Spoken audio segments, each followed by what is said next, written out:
hâte vers les murs, et l'on se prépare à la défense. Les portes des fleuves sont ouvertes, et le palais s'écroule. C'en est fait. Elle est mise à nu, elle est emmenée. Ses servantes gémissent comme des colombes et se frappent la poitrine. Ninive était jadis comme un réservoir plein d'eau. Les voilà qui fuient.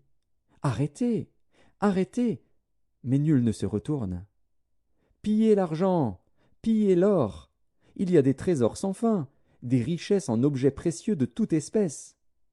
On pille, on dévaste, on ravage, et les cœurs sont abattus, les genoux chancellent, tous les reins souffrent, tous les visages pâlissent. Qu'est devenu ce repaire de lions, ce pâturage des lionceaux, où se retirait le lion, la lionne, le petit du lion, sans qu'il y eût personne pour les troubler? Le lion déchirait pour ses petits, étranglait pour ses lionnes. Il remplissait de proie ses antres, de dépouilles ses repères. Voici, j'en veux à toi, dit l'Éternel des armées. Je réduirai tes chars en fumée, l'épée dévorera tes lionceaux, j'arracherai du pays ta proie, et l'on n'entendra plus la voix de tes messagers. Nahum, chapitre 3. Malheur à la ville sanguinaire, pleine de mensonges, pleine de violence, et qui ne cesse de se livrer à la rapine. On entend le bruit du fouet, le bruit des roues, le galop des chevaux, le roulement des chars. Les cavaliers s'élancent, l'épée étincelle, la lance brille, une multitude de blessés, une foule de cadavres, des morts à l'infini. On tombe sur les morts. C'est à cause des nombreuses prostitutions de la prostituée, pleine d'attraits, habile enchanteresse, qui vendait les nations par ses prostitutions et les peuples par ses enchantements.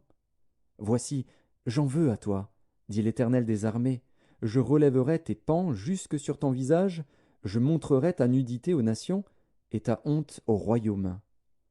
Je jetterai sur toi des impuretés, je t'avilirai, et je te donnerai en spectacle. Tous ceux qui te verront fuiront loin de toi, et l'on dira, Ninive est détruite. Qui la plaindra? Où te chercherai-je des consolateurs? Es-tu meilleur que Noammon, qui était assise au milieu des fleuves, entourée par les eaux, ayant la mer pour rempart, la mer pour muraille? L'Éthiopie et les Égyptiens innombrables faisaient sa force, Put et les Libyens étaient ses auxiliaires. Et cependant elle est partie pour l'exil, elle s'en est allée captive. Ses enfants ont été écrasés au coin de toutes les rues. On a jeté le sort sur ses nobles, et tous ses grands ont été chargés de chaînes. Toi aussi, tu seras enivré, tu te cacheras. Toi aussi, tu chercheras un refuge contre l'ennemi. Toutes tes forteresses sont des figuiers avec les primeurs. Quand on les secoue, elles tombent dans la bouche de qui veut les manger. Voici, ton peuple, ce sont des femmes au milieu de toi. Les portes de ton pays